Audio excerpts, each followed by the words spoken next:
What if your next computer wasn't built in a factory, but grown in a garden? Sounds unbelievable, right? But scientists have just made it real. Researchers at The Ohio State University discovered that mushrooms can actually act like computer chips. Yes, those same mushrooms we eat could one day power our phones and laptops. Inside every mushroom is a natural network called mycelium. It connects, communicates, and even remembers, just like the neurons in our brain. The scientists grew shiitake mushrooms, connected them to tiny circuits, and passed electric signals through them.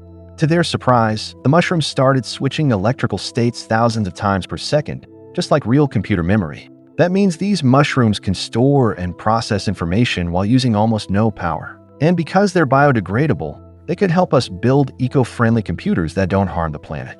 Unlike traditional chips made from rare metals, these fungal circuits grow naturally and decompose safely. They could reduce electronic waste and open the door to a new kind of computing, living, brain-inspired, and sustainable. So maybe in the future, computers won't just run like a brain. They might actually be alive.